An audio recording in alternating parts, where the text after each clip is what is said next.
CH-166 सिर्फ एक star बाकी है। जैसे ही वो भेड़िए उसके पास पहुंचे, आरव अपने पास ही एक परछाई में गायब हो गया और उस जगह से दूर चला गया। अगले ही पल आरव पास के एक बिल्डिंग की छत पर पहुंच गया था और वो दोनों भेड़िए एक दूसरे से बुरी तरह से टकरा गए थे। आरव के हाथ में अब भी एक फायरबॉल थी जो तेजी से जल रही थी। ये लो, अब इसका मजा चखो। आरव ने अपनी फायरबॉल सीधा उनकी तरफ फेंकी। उसकी ये फायरबॉल आसमान से होती हुई उन भेड़ियों के पास जा गिरी और आरव ने जैसे ही एक चुटकी बजाई, ये फायरबॉल फट गई। इस इलाके की बिल्डिंगें पहले ही बहुत कच्ची थी और आरव के धमाके ने इन्हें खड़े रहने लायक भी नहीं छोड़ा। ये बिल्डिंगें सीधा उन एक आंख वाले भेड़ियों के ऊपर गिर गई। जलने के कारण वो पहले ही इतने दर्द में थे और ऊपर से ये बिल्डिंगें उन पर गिर गई थी। आरव ने तुरंत उन पर एक बार फिर अपनी बर्निंग बोन्स स्पेल से हमला कर दिया। वो भेड़िए बिल्डिंग से निकलने की कोशिश कर रहे थे, लेकिन अब तो उनके पास बचने का कोई भी रास्ता बाकी नहीं था। वो दर्द से कराह रहे थे। उनकी मौत उनके सामने खड़ी थी। आरव प्राइमरी लेवल स्पेल्स इस्तेमाल करने में तो एक्सपर्ट हो गया था। वो लगातार कई सारी स्पेल्स का इस्तेमाल करके अपने दुश्मन को काफी चोट पहुंचा सकता था। इन सबको मारकर मुझे कम से कम 100 सोल एसेंस तो मिलेगा ना? आरव ने दूर तक देखा। उन एक आंख वाले भेड़ियों की गिनती सच में बहुत ज्यादा थी। इस शहर में आने के बाद आरव को कई सारे सोल रेमेनेंट्स मिल गए थे और वो अपने 5 लाइटनिंग स्टॉर्स को अपग्रेड भी कर चुका था। उसके पास अभी लगभग 20 सोल रेमेनेंट्स थे। आखिर उसने यहाँ आते आते कई सारे वॉरियर क्लास बीस्ट को जो मारा था। आवो वो वो वो वो वो वो, तभी उसे एक भेड़िए के गुर्राने की आवाज सुनाई दी, लेकिन ये कोई सर्वेंट क्लास भेड़िया नहीं था। क्या बात है, एक बढ़ता हुआ एडवांस लेवल का भेड़िया। अब खेल में और मजा आएगा, आरव ने खुश होकर कहा। एक बढ़ते हुए एक आंख वाले भेड़िए से लड़ना इतना आसान नहीं था और वो आरव के लिए खतरा भी बन सकता था। इसलिए आरव उससे लड़ते वक्त अपनी शक्ति भी नहीं बचा रहा था। देखते ही देखते उसके चारों तरफ पर्पल इलेक्ट्रिक लाइटिंग सैनिक थे। एक बढ़ता हुआ एक आंख वाला भेड़िया उन बाकी के सर्वेंट क्लास एक आंख वाले भेड़ियों से ज्यादा तेज और चालाक था। आरव भी ये बखूबी जानता था कि वो भेड़िया आसानी से उसकी फायर स्पेल से बच जाएगा। इसलिए उसने सीधा अपनी लाइटनिंग स्पेल का इस्तेमाल किया, जिसकी रफ्तार उस एक बढ़ता हुए एक आंख वाले भेड़िए से भी तेज थी। आरव की डार्क पर्पल लाइटनिंग अपने शिकार की तरफ तेजी से बढ़ रही थी और इंद्र वज्र के असर के कारण देखने में आम लाइटनिंग से भी कहीं ज्यादा खतरनाक लग रही थी। कड़ाक ककक, आरव के एक थंडर बोल्ट से वो एक बढ़ता हुआ एक आंख वाला भेड़िया चारों खाने चित हो गया था। इसके बाद आरव को कोई हमला करने की जरूरत भी नहीं पड़ी थी। वो बढ़ता हुआ एडवांस लेवल का भेड़िया एक ही हमले में ढेर हो गया था। जब थंडर बोल्ट से मरने पर उस बढ़ते हुए एक आंख वाले भेड़िए के खून के छींटे वहां मौजूद बाकी के सर्वेंट क्लास एक आंख वाले भेड़ियों पर पड़े तो कुछ कमजोर भेड़िए तो ऐसे ही डर के मारे दुम दबाकर भाग गए। आखिर आरव ने अकेले ही एक हमले में उनके लीडर को मार गिराया था। लाइटनिंग स्ट्राइक, हमला करो। आरव के इन अटैक्स को देखकर साफ समझ में आ रहा था कि वो इन एक आंख वाले भेड़ियों से कितनी नफरत करता था। इससे पहले वो एक आंख वाले भेड़िए पिछले हमले से रिकवर हो पाते, आरव ने फिर उन पर अपनी लाइटनिंग स्ट्राइक से हमला कर दिया। जैसे ही ये एक आंख वाले भेड़िए लाइटनिंग स्ट्राइक के असर से पैरालाइज हुए, आरव ने लगातार उन पर अपनी फायर बर्स्ट स्पेल के हमले बरसा दिए। आरव इन्हें मारने में तो इंटरमीडिएट स्पेल्स का भी इस्तेमाल नहीं कर रहा था, अपनी प्राइमरी लाइटनिंग और फायर स्पेल्स के कॉम्बिनेशन से ही उन्हें मार रहा था। अरे वहां कुछ चमक रहा है, ये तो सोल एसेंस है। अरे वाह, मजा ही आ गया आज तो। लगता है आज मेरी किस्मत भी मेरे साथ है जो मुझे एक और सोल एसेंस मिल गया। आरव की खुशी का तो कोई ठिकाना ही नहीं था।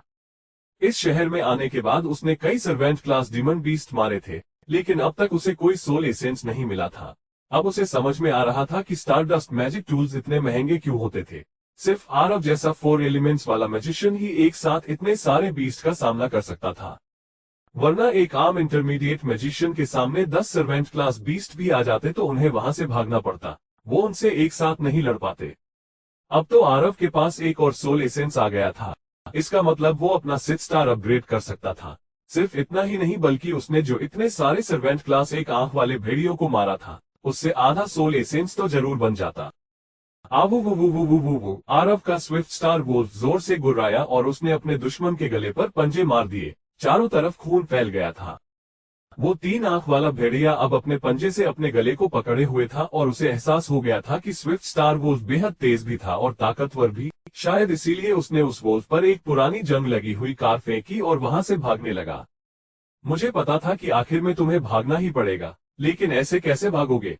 अभी तो मजा आना शुरू हुआ है। आरव पहले ही समझ गया था कि वो 3 आंख वाला भेड़िया वहां से भागने की कोशिश जरूर करेगा, इसलिए वो अपनी चाल के साथ तैयार था। उसके पैरों के नीचे एक शैडो एटलस आ गई थी और देखते ही देखते इस शैडो एटलस के जादू से वहां एक शैडो स्पाइक आ गया था जो आरव की कमान के साथ ही गायब हो गया।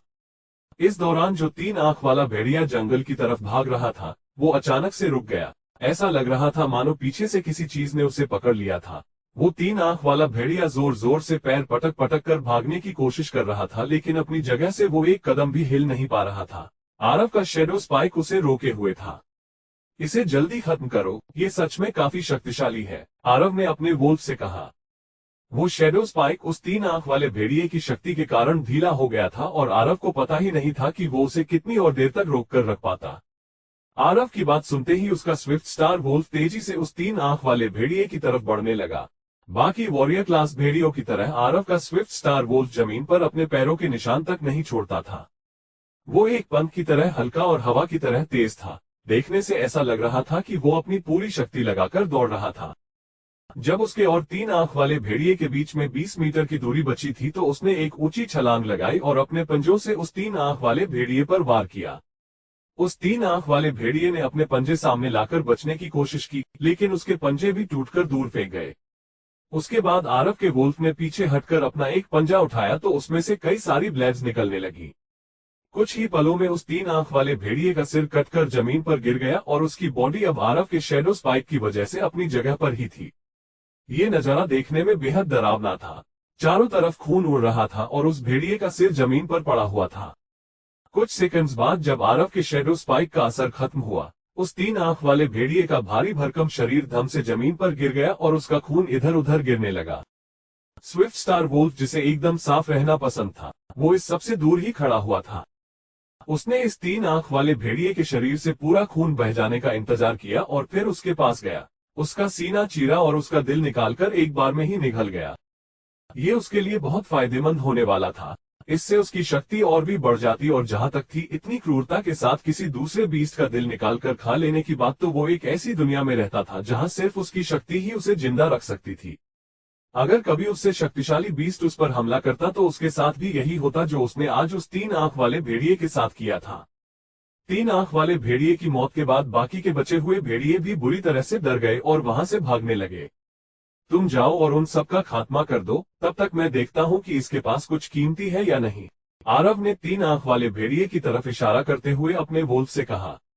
आरव की बात सुनकर स्विफ्ट स्टार वोल्फ अपना सिर हिलाने लगा, मानो जैसे सोच रहा हो, मैंने उनके बॉस का काम तमाम तो कर दिया, अब उन्हें मारकर क्या फायदा। आरव का सोल उससे जुड़ा हुआ था, इसलिए वो तुरंत समझ गया कि उसका स्विफ्ट स्टार वोल्फ क्या कह रहा था। अरे तुम उस 3 आंख वाले भेड़िए का दिल तो खा ही चुके हो, तो जाओ ना, अब उन्हें भी मार दो, आरव ने एक बार फिर कहा। वो ये सोच रहा था कि एक वॉरियर क्लास बीस्ट की लाश से उसे कुछ ना कुछ कीमती जरूर मिलेगा।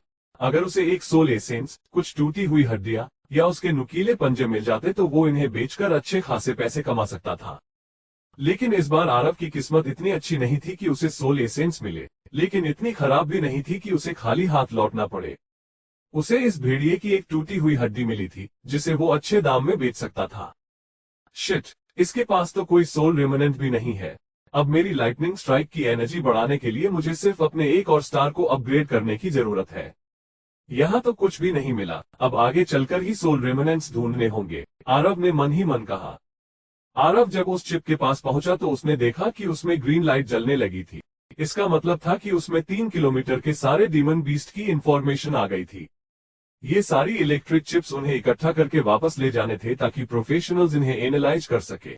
अगली लोकेशन ज्यादा दूर नहीं थी। आरव तेजी से उसकी तरफ बढ़ने लगा। मैं 7 सोल रेमेनेंस को इकट्ठा करने के इतने करीब पहुंच गया हूं कि जब तक मेरी लाइटिंग स्ट्राइक अपग्रेड नहीं होगी तब तक मुझे शांति नहीं मिलेगी। देखा जाए तो आरव ने अकेले ही वो सारा काम कर लिया था जिसे करने के लिए एक पूरी टीम की जरूरत पड़ती।